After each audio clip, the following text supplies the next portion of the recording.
Hi hello ನಮಸ್ಕಾರ, welcome to ಹೆಬ್ಬರ್ಸ್ blog. ನಾನು ನಿಮ್ಮ ಸಾಹಿತ್ಯ. ಇವತ್ತಿನ ಡೈಲಿ ಬ್ಲಾಗಿಗೆ ಸ್ವಾಗತನ ಕೊಡ್ತಾ ಇದ್ದೀನಿ. ಇವತ್ತಿನ ಬೆಳಗ್ಗೆಯಿಂದ ಒಂದು ಮಧ್ಯಾಹ್ನ ತನಕ ವಿಡಿಯೋ ಮಾಡಿದೆ. ಅದು ಯಾವ ಥರ ನನ್ನ ದಿನ ಸ್ಟಾರ್ಟ್ ಆಯಿತು ಅನ್ನೋದೇ ನೋಡ್ಕೊಬನ್ನಿ. ನೆಕ್ಸ್ಟು ನಾಳೆ ಕೂಡ ವಿಡಿಯೋನ ಕಂಟಿನ್ಯೂ ಮಾಡೋಣ ಅಂತ ಅಂದ್ಕೊಂಡಿದ್ದೀನಿ. ಸೊ ಹಾಗೆ ಹೋದ್ಸತಿ ವಿಡಿಯೋ ಹಾಕಿದ್ನಲ್ಲ, ಗಣೇಶ ಹಬ್ಬದ ವಿಡಿಯೋ, ಅದಕ್ಕೆ ಒಳ್ಳೆ ರೆಸ್ಪಾನ್ಸ್ ಸಿಕ್ಕಿದೆ, ಚೆನ್ನಾಗಿ ವ್ಯೂಸ್ ಹೋಗಿದೆ. ತುಂಬ ದಿನದ ನಂತರ ನೋಡಿ, ಸಿಕ್ಕಾಪಟ್ಟೆ ಖುಷಿ ಆಯಿತು. ಇದೇ ಥರ ಸಪೋರ್ಟ್ ಮಾಡಿ ಸಬ್ಸ್ಕ್ರೈಬ್ ಮಾಡ್ಕೊಳ್ಳಿ ಅಂತ ಕೇಳ್ತಾ, ಇವತ್ತಿನ ವ್ಲಾಗ್ ಅಥವಾ ಇವತ್ತಿನ ರುಟೀನ್ ಯಾವ ಥರ ಇತ್ತು ಅಂತ ಕ್ವಿಕ್ ಆಗಿ ನೋಡ್ಕೊಂಡು ಬೆಳಗ್ಗೆ ಎದ್ದಾಗ ನನ್ನ ಹೇರ್ ಪರಿಸ್ಥಿತಿ ನೋಡಿ ಯಾವ ಥರ ಇರುತ್ತೆ ಅಂತ. ನಾನು ಫಸ್ಟೆಲ್ಲ ಏನು ಗೊತ್ತಾ, ತಲೆ ಬಾಚ್ತಾ ಇರಲಿಲ್ಲ, ಸುಮ್ಮನೆ ನಾನು ನಾಟ್ ಹಾಕ್ಕೋತಾ ಇದ್ದೆ ಅಷ್ಟೇ. ಬಟ್ ಇವಾಗ ಪ್ರಾಕ್ಟೀಸ್ ಮಾಡ್ಕೋತಾ ಇದ್ದೀನಿ. ಹೇರ್ ಬಾಚಿದ್ರೆ ಹಬ್ಬ ಮೈಂಡ್ ಎಷ್ಟು ಕಾಮಾಗಿರುತ್ತೆ, ಇಲ್ಲಾಂದರೆ ಒಂಥರ ತಲೆ ಭಾರ ಆಗೋದು, ಒಂಥರ ಸಿಟ್ಟು ಬರೋದು, ಆ ಥರ ಎಲ್ಲ ಆಗುತ್ತೆ. ಬೇಕಾದರೆ ನೀವು ಅಬ್ಸರ್ವ್ ಮಾಡಿ. ನಾನು ಫ್ರೆಶ್ ಅಪ್ ಆಗಿ ಬಂದ ತಕ್ಷಣ ತಲೆ ಬಾಚ್ಕೊಳ್ಳೋದು, ಒಂದು ಸಿಂಧೂರ ಇಟ್ಕೊಳ್ಳೋದು, ಲಿಪ್ ಬಾಮ್ ಹಚ್ಕೊಳ್ಳೋದು, ಇದು ನನ್ನ ಹೊಸ ರುಟೀನ್ ಅಂತಲೇ ಹೇಳ್ಬೋದು. ಇವಾಗ ಹ್ಯಾಂಡ್ ವಾಶ್ನ ಮಾಡ್ತಾಯಿದ್ದೀನಿ. ಹೊಸಲು ಪೂಜೆ ಎಲ್ಲ ಮಾಡಬೇಕಲ್ವ, ಮತ್ತು ತಲೆಗಿಲ್ಲೆಲ್ಲ ಬಾಚ್ಕೊಂಡಿದ್ದೀನಿ ಅಂತ ಹೇಳಿಬಿಟ್ಟು ಒಂದ್ಸತಿ ಹ್ಯಾಂಡ್ ವಾಶ್ ಮಾಡಿ ಕುಡಿಯೋಕ್ಕೆ ನೀರನ್ನ ಕಾಯಕ್ಕೆ ಇಟ್ಬಿಟ್ಟು ಹೋಗ್ತೀನಿ. ಇವತ್ತು ಐಶು ಕೂಡ ಬೇಗ ಎದ್ದಿದ್ದಾಳೆ. ನಾನು ಬೇಗ ಎದ್ದರೆ ಐಶುನೂ ಬೇಗ ಹೇಳ್ತಾಳೆ. ಆ ಥರ ಅವರಪ್ಪ ಇರೋದಕ್ಕೆ ಹೇಗೋ ಮ್ಯಾನೇಜ್ ಮಾಡ್ಕೋಬೋದು. ಇಲ್ಲಾಂದರೆ ಅಮ್ಮ ಅಮ್ಮ ಅಮ್ಮ ಅಂತ ಹೇಳ್ತಾ ಇರ್ತಾಳೆ. ಇವಾಗ ರಂಗೋಲಿ ಪುಡಿ, ಅರಿಶಿನ, ಕುಂಕುಮ, ಹೂವೆಲ್ಲ ತೊಗೊಂಡು ಹೊಸ್ಲಿಗೆ ರಂಗೋಲಿ ಹಾಕೋಣ ಅಂತ ಹೇಳಿಬಿಟ್ಟು ರೆಡಿ ಆಗ್ತಾಯಿದ್ದೆ. ಫಸ್ಟು ಎದ್ದ ತಕ್ಷಣ ನಾನು ಈ ಕೆಲಸ ಮಾಡಿಬಿಡ್ತೀನಿ. ಆಮೇಲೆ ಬ್ರೇಕ್ಫಾಸ್ಟ್, ಮನೆ ಕ್ಲೀನ್ ಮಾಡೋದೆಲ್ಲ ಆಮೇಲೆ. ಮದುವೆ ಸ್ಟಾರ್ಟಿಂಗಲ್ಲಿ ಇದೆಲ್ಲ ಮಾಡೋಕ್ಕೆ ಸಿಕ್ಕಾಪಟ್ಟೆ ಇಂಟ್ರೆಸ್ಟ್ ಇತ್ತು ಆಯಿತಾ. 6 ಗಂಟೆಗೆ ಎದ್ದು ಇದನ್ನೆಲ್ಲ ಮಾಡ್ತಾಯಿದ್ದೆ. ಆವಾಗ ನಾನು ಸಿಕ್ಕಾಪಟ್ಟೆ ಮೈಂಡು ಫ್ರೀ ಆಗಿತ್ತು, ಪಾಸಿಟಿವ್ ಆಗಿತ್ತು ಆ್ಯಂಡ್ ಕಾಮಾಗಿರ್ತಿದ್ದೆ. ಪ್ರೆಗ್ನೆಂಟ್ ಆದಾಗಲಿಂದ ನಾನು ಇಲ್ಲಿ ತನಕ ಈ ರುಟೀನ್ನ ಫಾಲೋನೇ ಮಾಡ್ತಾ ಇಲ್ಲ ಆಯಿತಾ. ಸೊ ಅದು ಮನೆಗೂ ಒಳ್ಳೆಯದಲ್ಲ, ನಮಗೂ ಒಳ್ಳೆಯದಲ್ಲ. ಒಂಥರ ಲೇಟಾಗಿ ಹೇಳೋದು, ಲೇಸಿಯಾಗಿರೋದು ಯಾವುದು ಒಳ್ಳೆಯದಲ್ಲ. ಹಾಗಾಗಿ ಇವಾಗ ಐಶು ಸ್ವಲ್ಪ ದೊಡ್ಡೋಳಾಗ್ತಾ ಇರೋದ್ರಿಂದ ಇದನ್ನು ಮತ್ತೆ ಈ ರುಟೀನೆಲ್ಲ ಸ್ಟಾರ್ಟ್ ಮಾಡಿದ್ದೀನಿ. ಎಷ್ಟು ಖುಷಿ ಅನಿಸುತ್ತೆ, ಮನಸ್ಸಿಗೆ ನೆಮ್ಮದಿ ಅಂತ ಅನಿಸುತ್ತೆ. ಒಂದು 5 ನಿಮಿಷ ನಾನು ಅಲ್ಲೇ ನಿಂತ್ಬಿಟ್ಟು ನೋಡ್ತಾ ಇರ್ತೀನಿ ರಂಗೋಲಿನ. ಏನು ಚೆನ್ನಾಗಿ ಮಾಡೋಕ್ಕೆ ಬರಲ್ಲ, ಹಾಕಕ್ಕೆ ಬರಲ್ಲ ರಂಗೋಲಿನ, ಆದ್ರೂ ನೋಡ್ತಾ ನಿಂತ್ಕೊಂಡು ಇವಾಗ ಬ್ರೇಕ್ಫಾಸ್ಟ್ ಮಾಡ್ಕೋಬೇಕಲ್ವ, ಏನು ಮಾಡೋದು ಅಂತ ತಲೆ ಬಿಸಿ ಆಯಿತು. ಮತ್ತು ಪೊಂಗಲ್ಲೇ ಮಾಡಿಬಿಡೋಣ ಅಂತ. ಸೊ 4-5 ಜನ ಇರೋದ್ರಿಂದ ಚಪಾತಿ, ರೊಟ್ಟಿ ಅದನ್ನೆಲ್ಲ ಮಾಡೋಕ್ಕೆ ನಂಗೆ ಸ್ವಲ್ಪ ಕಷ್ಟನೇ ಆಗುತ್ತೆ. ಹಾಗಾಗಿ ರೈಸ್ ಐಟಮ್ ಬೆಟರ್ ಆಪ್ಷನ್ ಅಂತ ಅಂದ್ಕೊಂಡು ಪೊಂಗಲಿಗೆಲ್ಲ ರೆಡಿ ಮಾಡಿಟ್ಟು ಬಂದೆ. ಐಶುಗೆ ಇವಾಗ ಉಗುರು ಕಟ್ ಮಾಡೋದು. ಇವಾಗ ಈಸಿ, ಏನಾದರೂ ಸುಳ್ಳು ಹೇಳ್ಕೊಂಡು ಉಗುರು ಕಟ್ ಮಾಡ್ಬೋದಾಯ್ತಾ. ಅದು ಕಚ್ಚಿ ನಿಂಗೆ ಕಚ್ಚುತ್ತೆ ಅಂತೆಲ್ಲ ಸುಳ್ಳೆಲ್ಲ ಹೇಳಿಬಿಟ್ಟು ಕಟ್ ಮಾಡ್ಬೋದು. ಎಳೆ ಮಗು ಇದ್ದಾಗಲೇ ಕಷ್ಟ ಕಟ್ ಮಾಡೋಕ್ಕೆ. ಇವಾಗೆಲ್ಲ ಆರಾಮಾಗಿ ಮಾತಾಡ್ಕೊಂಡು ಉಗುರು ಕಟ್ ಮಾಡ್ಬೋದು. ಆ ಉಗುರನ್ನೆಲ್ಲ ನಾನು ಸಿಂಕಿಗೆ ಹಾಕಿ ನೀರು ಹಾಕ್ಬಿಡ್ತೀನಿ. ನೀವೆಲ್ಲ ಯಾವ ಥರ ಮಾಡ್ತೀರಾ ಅಂತ ಕಮೆಂಟ್ ಮಾಡಿ. ಸ್ವಲ್ಪ ನಾನು ರೆಸಿಪಿನ ಶೂಟ್ ಏನು ಮಾಡ್ತಾ ಇರಲಿಲ್ಲ, ರೆಸಿಪಿ ಮಾಡೋದೆಲ್ಲ ತೋರಿಸೋಣ ಅಂತ ಅಂದ್ಕೊಂಡೆ. ಆದರೆ ವೀಡಿಯೋ ಆ್ಯಂಗಲ್ ನೋಡಿ ಯಾವ ಥರ ಇಟ್ಕೊಂಡಿದ್ದೀನಿ ಅಂತ. ಸೊ ನನಗೆ ಯಾವಾಗಲೂ ಇದೇ ಪರಿಸ್ಥಿತಿ. ಆಮೇಲೆ ಎಡಿಟ್ ಮಾಡಿ ಆ ಕ್ಲಿಪ್ಪಿಂಗ್ನೆಲ್ಲ ತೆಗಿಬೇಕು, ಅಷ್ಟೇ ಆಗೋದು. ಇವಾಗ ಐಶು ಮತ್ತು ಅವರಪ್ಪ ಅಂಗಡಿಗೆ ಹೋಗಿ ಹಾಲು ಮೊಸರೆಲ್ಲ ತೊಗೊಂಬಂದ್ರೆ ಹಾಲು ಬೇಕು ತಂದ ತಕ್ಷಣನೇ ಹೇಗೆ ಕೊಡೋದು, ಕಾಯಿಸ್ಕೊಡ್ಬೇಕಲ್ಲ, ಕೇಳಲ್ಲ. ಸ್ವಲ್ಪ ಹುಷಾರಿರಲಿಲ್ಲ ಅವಳಿಗೆ, ಹಾಗಾಗಿ ಇವಾಗ ಕಿರಿಕಿರಿ ಜಾಸ್ತಿ. ಅವಳು ಹೇಳಿದ್ದೇ ಆಗಬೇಕು ಅಂತ. ಸೊ ಅವಳನ್ನು ಹೇಗೋ ಮೇಂಟೈನ್ ಮಾಡಿ ಅವರಪ್ಪನ ಹತ್ರ ಕಳಿಸಿ ನನ್ನ ರುಟೀನ್ಗಳೇನಿರುತ್ತೆ, ಹಿಂದಿನ ದಿನ ತೊಳೆದಿದ್ದ ಪಾತ್ರೆಗಳಾಗಿರ್ಬೋದು ಅದೆಲ್ಲ ಜೋಡಿಸ್ಕೊಳ್ಳೋದು, ಬ್ರೇಕ್ಫಾಸ್ಟಿಗೆ ರೆಡಿ ಮಾಡೋದು, ಲಂಚಿಗೆ ರೆಡಿ ಮಾಡೋದು, ಆಗೋಗಿದೆ. ನನಗನ್ಸುತ್ತೆ ಹೌಸ್ ವೈಫಿಗೆ ಜಾಸ್ತಿ ಕೆಲಸ ಕಷ್ಟ ಅನಿಸುತ್ತೆ, ಆಫೀಸಿಗೆ ಹೋಗೋರಿಗೆ ಈಸಿ ಅಂತ ಅನಿಸುತ್ತೆ. ಯಾಕೆಂದರೆ ಎಲ್ಲ ಹೌಸ್ ವೈಫ್ಗಳೇ ಎಲ್ಲ ಮಾಡಿಕೊಡ್ತಾರಲ್ಲ, ಟೈಮ್ ಟು ಟೈಮ್ ತಿಂಡಿ, ಊಟ ಎಲ್ಲ. ಗಂಡು ಮಕ್ಳಿಗೆ ಸ್ವಲ್ಪ ಈಸಿನೇ ಅಂತ ಅನಿಸುತ್ತೆ ನನಗೆ. ಅವ್ರಿಗೆ ಏನಿಲ್ಲ, ಒಂದು ಮೊಬೈಲ್ ನೋಡ್ತಾರೆ. ಆಮೇಲೆ ವರ್ಕ್ ಫ್ರಮ್ ಹೋಮ್ ಇದ್ರಂತೂ ಕೇಳೋದೇ ಬೇಡ, ದುಡ್ಡು ಖರ್ಚಾಗಲ್ಲ. ಸೊ ಅವ್ರ ಅಮ್ಮ ಅಥವಾ ಅವ್ರ ಹೆಂಡತಿ, ಅವ್ರ ಅಕ್ಕ ತಂಗಿರು ಯಾರ್ಯಾರು ಇದ್ದರೆ ಟೈಮ್ ಟು ಟೈಮ್ ಊಟ ತಿಂಡಿ ಎಲ್ಲ ಮಾಡಿಕೊಡ್ತಾರೆ. ಅವ್ರು ಆರಾಮಾಗಿರ್ತಾರೆ ಅಂತ ನನಗನ್ಸುತ್ತೆ. ನಿಮಗೇನು ಅನಿಸುತ್ತೆ ಅಂತ ಪ್ಲೀಸ್ ಕಮೆಂಟ್ ಮಾಡಿ. ಸೊ ಐಶೂನು ಅಷ್ಟೇ, ಅಮ್ಮ ಬೇಕು. ನಾವು ಎಷ್ಟೇ ಬೈದರು, ಹೋಗು ನಾವು ಕೆಲಸ ಮಾಡ್ಕೋಬೇಕು ಅಂತಂದ್ರೂ ಅವು ಪಾಪ ಅಮ್ಮ ಅಂತಲೇ ಬರ್ತಾರೆ. ಲಾಸ್ಟಿಗೆ ಅವನ್ನ ದೂರ ಇಡೋಕ್ಕೂ ಮನಸ್ಸಾಗಲ್ಲ ನೋಡಿ. ಅವ್ರ ಜೊತೆ ಆಟ ಆಡ್ತಾನೆ ಕೆಲಸ ಮಾಡೋದೇ ಒಂದು ಮಜಾ ಅಂತ ಹೇಳ್ಬೋದು. ಇವಾಗ ಹಿಂದಿನ ದಿನ ಸಾಂಬಾರನ್ನ ಬಿಸಿ ಮಾಡ್ತಾಯಿದ್ದೆ. ಅದೇ ಸೈಕಲ್ ಗ್ಯಾಪಲ್ಲಿ ಪೊಂಗಲ್ ಕೂಡ ರೆಡಿ ಆಗಿದೆ. ಅದೇ ವಿಡಿಯೋ ಶೂಟ್ ಮಾಡಬೇಕಿತ್ತು ಸ್ವಲ್ಪ ಏನೇನು ಹಾಕಿದೆ ಅಂತ, ಬಟ್ ಕ್ಯಾಮ್ರಾ ಆ್ಯಂಗಲ್ ನೋಡಿದ್ರಲ್ಲ ಎಷ್ಟು ಚೆನ್ನಾಗಿ ಇಟ್ಕೊಂಡಿದ್ದೆ ಅಂತ, ಹಾಗಾಗಿ ನಾನು ಅದನ್ನು ಎಡಿಟ್ ಮಾಡಿದೆ. ಇವಾಗ ನೋಡಿ ಏನಿಲ್ಲ, ಮಾಮೂಲಿ ಪೊಂಗಲ್, ಸ್ಪೆಷಲ್ ಏನು ಮಾಡಿಲ್ಲ. ಸ್ವಲ್ಪ ಕಾಳು ಮೆಣಸು ಮಾತ್ರ ಜಾಸ್ತಿ ಹಾಕಿದೆ, ಯಾಕೆಂದರೆ ಎಲ್ಲರಿಗೂ ಸ್ವಲ್ಪ ಶೀತ ಕೆಮ್ಮು ಥರ, ಐಶುಗೂ ಸೇರಿಸಿ. ಹಾಗಾಗಿ ಕಾಳು ಮೆಣಸು ಜಾಸ್ತಿ ತಿಂದರೆ ಸ್ವಲ್ಪ ಕಫ ಎಲ್ಲ ಕರಗ್ಬೋದು ಅಂತ ಅಂದ್ಕೊಂಡೆ. ಬ್ರೇಕ್ಫಾಸ್ಟ್ ಬೌಲ್ ಖಾಲಿ ಆಯಿತು. ಇವಾಗ ಕಾಫಿ ಕುಡಿಯೋ ಟೈಮ್. ಹಸ್ಬೆಂಡ್ ಇದ್ದರೆ ಕಾಫಿ ಮಾಡೋ ಕೆಲಸ ನನಗಂತೂ ಇರಲ್ಲ, ಅವರೇ ಮಾಡಿಕೊಡ್ತಾರೆ. ಇನ್ನು ಕಾಫಿ ಬಿಟ್ಟು ಅದ್ರ ಬದಲಿಗೆ ಕಷಾಯ ಏನಾದರೂ ಕುಡಿಯೋಣ ಅಂತ ಅಂದ್ಕೊಂಡಿದ್ದೀನಿ. ಫಸ್ಟ್ ಮನೇಲಿದ್ದಾಗ ದೊಡ್ಡಮ್ಮ ಹಂಗಿದೆಲ್ಲ ಕೊಡ್ತಾಯಿದ್ರು ನಮಗೆ.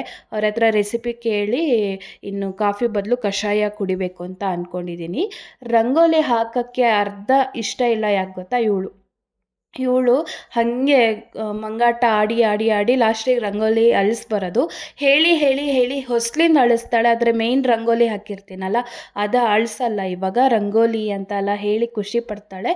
ಮಕ್ಕಳು ಅಳಿಸಿದ್ರು ಕೂಡ ನಾವು ರಂಗೋಲಿ ಹಾಕಬೇಕಂತೆ, ಯಾಕೆಂದರೆ ಅವ್ರು 5 ವರ್ಷ ತನಕ ದೇವ್ರ ಸಮ ಅಂತ ಹೇಳ್ತಾರಲ್ಲ, ಅವಕ್ಕೇನು ಪಾಪ ಏನೂ ಆಗಲ್ಲ, ಲೆಕ್ಕಕ್ಕೆ ಬರಲ್ಲ ಅವ್ರು ಅಳಿಸಿದ್ರು ಅಂತ ಹೇಳ್ತಾರೆ. ಅದೇ ಸೈಕಲ್ ಗ್ಯಾಪಲ್ಲಿ ಮಾಮೂಲಿ ಸಾಂಬಾರು ಒಂದು 6-7 ಥರ ತರಕಾರಿ ಎಲ್ಲ ಹಾಕಿಬಿಟ್ಟು ನಿನ್ನೆ ಸಾಂಬಾರು ಇದಕ್ಕೆ ಮಿಕ್ಸ್ ಮಾಡಿ ನಾನು ಸಾಂಬಾರು ಮಾಡಿದೆ. ಹಾಗಾಗಿ ವಿಡಿಯೋ ಶೂಟ್ ಮಾಡಿಲ್ಲ. ಮಧ್ಯದಲ್ಲಿ ಸಿಲಿಂಡ್ರು ಕೂಡ ಖಾಲಿ ಆಯಿತು. ಐಶುಗೆ ಊಟ ಲೇಟ್ ಆಗುತ್ತೆ ಅಂತ ಹೇಳಿಬಿಟ್ಟು ಸಿರ್ಲಾಕ್ ಕೊಟ್ಟೆ. ಹಾಗೆ ನಾವು 1 ಗಂಟೆ ಮೇಲೆ ಅನ್ನ ಮಾಡಿ ತಿಂದಿದ್ದಾಯಿತು. ಊರಿಂದ ಬಂದಿದ್ದು ಲಗೇಜ್ ಏನೇನು ತೊಗೊಂಬಂದೆ ಅಂತ ನಿಮ್ಮ ಜೊತೆ ಶೇರ್ ಮಾಡೋದೇ ಮರ್ತು ಹೋಗಿತ್ತು. ಇದು ಮೊನ್ನೆದು ಕ್ಲಿಪ್ಪಿಂಗು, ನೋಡ್ಕೊಂಬನ್ನಿ. ನೋಡಿ, ಇದು ಅತ್ತೆ ಮನೆಯದು ಚಕ್ಲಿ ಇಷ್ಟು ಕೊಟ್ಟಿದ್ದಾರೆ. ಆಮೇಲೆ ಇದು ನಮ್ಮನೆಯದು ಮೋದಕ, ಗರಿಗಡು ಬೆಲ್ಲ ಇತ್ತು, ಇಷ್ಟೇ ಉಳಿದಿತ್ತು. ನಿನ್ನೆ ಬಂದು ಸರಿ ಇದನ್ನೇ ತಿಂದಿದ್ದು, ಕವರಲ್ಲಿ ಫುಲ್ ಇತ್ತು, ಇನ್ನೂ ಕಟ್ಟಿಟ್ಟಿದ್ರು. ನನ್ನ ತಮ್ಮಗೆ ತರಕ್ಕೆ ಮರ್ತೋಯ್ತಂತೆ. ಇದು ಗರಿಗಡುಬು ಅತ್ತೆ ಮನೆಯದು, ಇದು ಇವತ್ತು ತಿನ್ನಬೇಕಷ್ಟೆ, ಇವತ್ತು ತಿನ್ನಬೇಕು. ಈ ಟೇಸ್ಟ್ ನೋಡಿಲ್ಲ ನಾನು. ಹಬ್ಬದ ದಿನ ಏನು ತಿನ್ನೋಕ್ಕೆ ಅಷ್ಟು ಬೇಡ ಅನಿಸುತ್ತೆ. ಇದೆಲ್ಲ ಚಕ್ಲಿ ನೋಡಿ, ಪುಡಿ ಆಗುತ್ತೆ, ನೀಟಾಗಿ ಇಟ್ಕೊಂಡ್ರು ದೊಡ್ಡಮ್ಮ. ನಾನು ಹಂಗೆ ಚುಟ್ಟು ಪುಡಿ ಆಗಿದೆ, ಸೂಪರ್ ಇದೆ ಇದು ಮಾತ್ರ. ಮತ್ತು ಇದು ಅತ್ರಸನೂ ಕೊಟ್ಟಿದ್ದಾರೆ. ಎಲ್ಲ ಸ್ವಲ್ಪನೇ ಸಾಕು ಅಂತ ಇಷ್ಟ ಇಸ್ಕೊಂಬಂದೆ. ಈ ದೊಡ್ಡಮ್ಮ ಈ ಕವರ್ ಫುಲ್ ತುಂಬಿಸ್ತಾಯಿದ್ರು, ನಾನು ಸಾಕು ಅಂತ ಹೇಳಿದೆ. ನೋಡಿ, ಹೀಲ್ದಲ್ಲಿ ಫುಲ್ ಏನೋ ಕೊಟ್ಟಿದ್ದಾರೆ, ತೋರಿಸ್ತೀನಿ ಏನೇನು ಕೊಟ್ಟಿದ್ದಾರೆ ಅಂತ. ಬೆಳಿಗ್ಗೆ ಎಷ್ಟು ಚಂದ ರೆಡಿಯಾಗಿದ್ದೆ, ಮಧ್ಯಾಹ್ನ ಆಗೋಷ್ಟೊತ್ತಿಗೆ ನೋಡಿ ನನ್ನ ಪರಿಸ್ಥಿತಿ ಯಾವ ಥರ ಆಗಿದೆ ಅಂತ, ಕೂದಲು ಎಲ್ಲ. ಇವಾಗ ಐಶನ್ ಮಲಗಿಸಿ ನಾನು ಫ್ರೆಶ್ ಅಪ್ ಆಗೋದು ಅಷ್ಟೇ. ಊಟ ಗೀಟ ಎಲ್ಲದೂ ಮುಗೀತು. ಐಶು ಇವಾಗ ಟಿ ವಿ ನೋಡ್ತಾ ಇದ್ದಾಳೆ.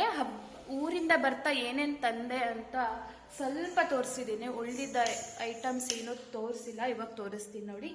ಈ ಥರ ಬಾಟಲ್ ತಂದೆ, ನನಗೆ ಈ ಥರದ್ದೆಲ್ಲ ಸಿಕ್ಕಾಪಟ್ಟೆ ಇಷ್ಟ ಆಯಿತಾ. ಸೊ ಎಣ್ಣೆ ಹಾಕಿಡ್ಬೋದು ಅಂತ, ಏಕೆಂದರೆ ನೋಡಿ ದೇವ್ರ ಮನೆಗೆ ಹಾಕಿದ್ದೀನಿ. 1 ನಿಮಿಷ ಇದೆ, ತೋರಿಸ್ತಿದ್ದೀರಿ.